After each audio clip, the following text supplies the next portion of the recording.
Lumpy virus থেকে সুরক্ষা দেব সেই ভ্যাকসিন নিয়ে আমি আজকে আপনাদের সাথে কথা বলবো। আসসালামু আলাইকুম প্রিয় খামারি বন্ধুগণ, আমি মোহাম্মদ আজহারুল ইসলাম। দেশ এবং প্রবাস থেকে যেখান থেকে দেখছেন আশা করি সবাই ভালো আছেন। প্রিয় খামারি বন্ধুগণ, আমি আজকে আপনাদের সাথে খুবই গুরুত্বপূর্ণ একটি টপিকস নিয়ে আলোচনা করব। তা হচ্ছে সাম্প্রতিক সময়ে আমাদের বাংলাদেশে বিভিন্ন জায়গার মধ্যে আপনার গবাদি পশুর মধ্যে একটা আপনার ভাইরাস ছড়িয়ে পড়ছে। তা হচ্ছে আপনার LSD ভাইরাস বা লাম্পি স্কিন ডিজিজ ভাইরাস আর কি। এই লাম্পি স্কিন ডিজিজের ভাইরাসের লক্ষণগুলো যদি বলি, দেখা যায় গবাদি পশুর শরীরে আপনার গুটি গুটি বসন্তের মতো একটু বের হবে, অ্যালার্জির মতো বের হবে। দেখা যায় যে আপনার 2 থেকে 4 দিন পরে আপনার এগুলো আপনার ফেটে এগুলো থেকে গায়ে রূপান্তরিত হবে। পরে দেখা যায় এগুলো আপনার গায়ে রূপান্তরিত হয়। ভালো চিকিৎসা না করলে দেখা যায় এগুলো আস্তে আস্তে আপনার মারা যায়। প্রিয় খামারি বন্ধুগণ, আমি আজকে ভিডিওটা করার মূলত উদ্দেশ্য হচ্ছে আমরা কিভাবে আমাদের গবাদি পশুগুলোকে এই লাম্পি ভাইরাস থেকে সুরক্ষা দেব এবং কথা বলবো এই ভ্যাকসিনটা আপনারা কিভাবে প্রস্তুত করবেন এবং কিভাবে আপনারা পুশ করবেন সেই সংক্রান্ত বিষয় নিয়ে আমি আজকে আপনাদের সাথে কথা বলবো। এর আগে বলে রাখছি, যারা আমার ফেসবুক থেকে দেখছেন অবশ্যই এই ভিডিওটি বেশি বেশি করে শেয়ার করে দিবেন এবং যারা আমার ইউটিউব চ্যানেল থেকে দেখছেন অবশ্যই চ্যানেলটি সাবস্ক্রাইব করে পাশে থাকা বেল আইকনে ক্লিক করে দিবেন। প্রিয় খামারি বন্ধুগণ, এই যে আপনারা দেখেন এটা আপনার খামারি বাড়িতে আসলাম। এই যে এটা দেখেন বয়স মাত্র 10 থেকে 15 দিন হবে। এটা আপনার গত 2 থেকে 3 দিন যাবত এটা আপনার অ্যালার্জির মতো ফুলে গেছে বা লাম্পি আক্রান্ত হয়ে গেছে আর কি। এখন এই যে আপনার খামারি বাড়িতে আরও কিছু গবাদি পশু আছে, সেই পশুগুলাকে আপনার লাম্পি থেকে সুরক্ষা দেওয়ার জন্য খামারি ভ্যাকসিনের ব্যাপারে আমার সাথে কথা বলে আমি ভ্যাকসিনের বিষয়ে পরামর্শ দিই। প্রিয় খামারি বন্ধুগণ, অনেকেই প্রশ্ন করে যে ডাক্তার সাহেব আপনাদের ভ্যাকসিন দেন, ভ্যাকসিন দেওয়ার পরে তো দেখা যায় যে গবাদি পশু আর লাম্পিতে আক্রান্ত হবে না, তখন আপনারা কি চিকিৎসা করবেন বা কি খাবেন বা কি আপনাদের পকেটে দেখা যায় রুজির একটা আয়ের উৎস নষ্ট হয়ে যাবে। আসলে প্রিয় খামারি বন্ধুগণ, আমরা মনে করি যে একটা গবাদি পশু বেঁচে থাকে এতে কিন্তু আরো পানি সম্পদের আরো উন্নতি হবে। সাপোজ এই পশুরা যদি আরো মনে করেন যে দীর্ঘদিন বেঁচে থাকে, তা দেখা যাবে এই পশুরা থেকে আরো 2-4-5টা পশু আমরা আশা করতে পারি, দেখা যাবে পানি সম্পদে আরো উন্নতি হবে। তো ভিউয়ার্স, আমি এখন আপনাদের সাথে কথা বলবো এই ভ্যাকসিনটা আপনারা কিভাবে প্রস্তুত করবেন এবং কিভাবে আপনারা দিবেন। এই ভ্যাকসিনটা আপনারা যে কোনো বয়সের গবাদি পশুকে দিতে পারবেন। এটা হচ্ছে আপনার চামড়ার নিচে দিতে হবে, গর্ভবতী গাভীকেও দিতে পারবেন। তবে আপনার যেগুলা গাভীর গর্ভ খুবই নিকটে বা 9 মাস প্লাস বা 280 দিন প্লাস সকল গাভীকে নাও দেওয়াটি ভালো। তবে অল্প দিনে গর্ভ হলে আপনারা দিতে পারবেন। সেক্ষেত্রে আপনারা প্রথম 15 দিন বা শেষ 15 দিন বা 20 দিন আপনারা একটু সেভ করলে হবে। প্রতিটা গবাদি পশু ছোট বড় দুগ্ধবর্তী বা বাছুর বা বড় প্রাণী, প্রতিটি গবাদি পশুর চামড়ার নিচে আপনারা 2 মিনিট ভিউয়ার্স, এই যে আপনারা দেখতে পাচ্ছেন এটা পানি, এটা হচ্ছে আপনার ভ্যাকসিনটা। আমি এটা ভ্যাকসিনটা এটা থেকে পানি নিয়ে ভ্যাকসিনটার সাথে মিশিয়ে নিব।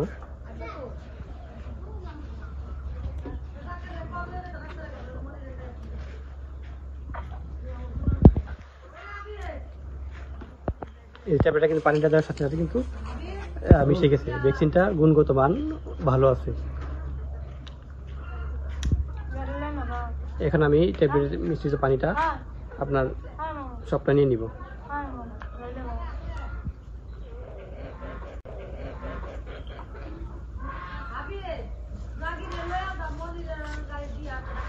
আবার একটু পানি নিব,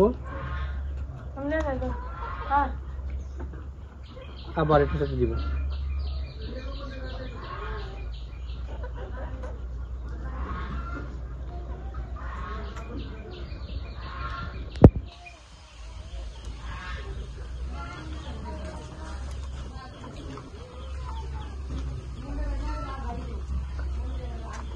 এই দেখেন একদম শেষ হয়ে গেছে, ট্যাবলেটের মেডিসিনটা শেষ হয়ে গেছে।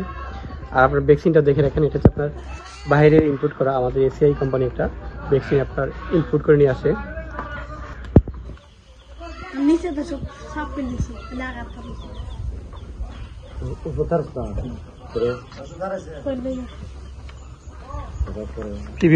এই যে ট্যাবলেটটা আমার সাথে মেশানোর পরে আমি ভালো করে একটু জাকিয়ে নিব। তারপর আমি প্রতিটা গবাদি পশু শরীরে আপনার 2 মিলি চামড়ার নিচে আমরা পুশ করে দিব।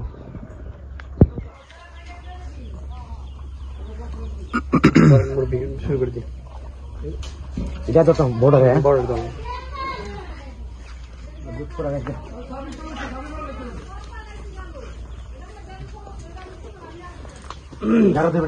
চামড়া নিচে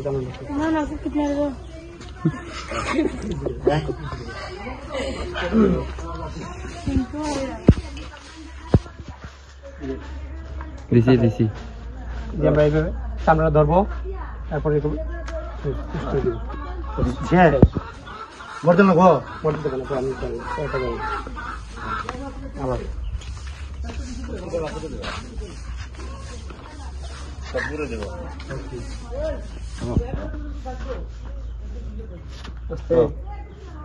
ও লরিছে শেষ আমাদেরকে অনেকেই প্রশ্ন করে যে হাতের পায়ে চামড়া নিচে কিভাবে ইঞ্জেকশন দিতে হয়, আমি পারি না। আমার ভিডিওটা দেখলে অবশ্যই আপনারা ভ্যাকসিন করতে পারবেন।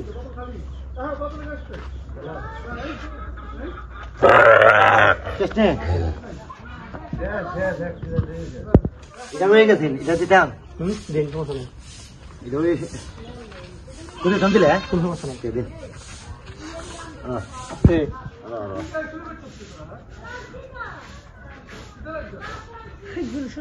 আস্তে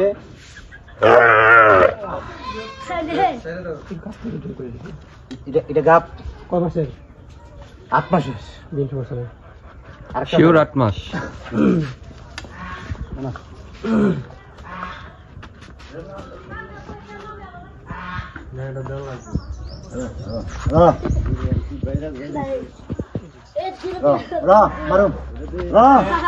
মারুম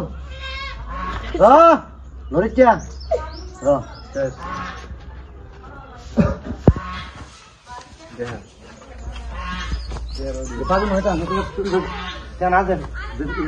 জি শুনলি বেটা ভাই না এটা ফোন দিবেন আচ্ছা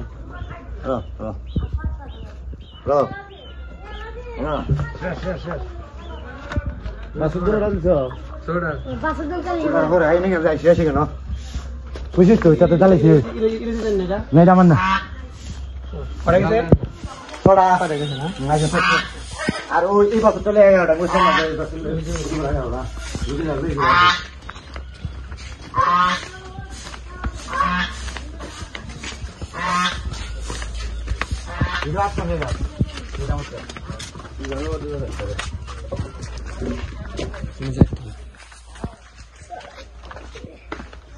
itu gap na gap na sa gap maro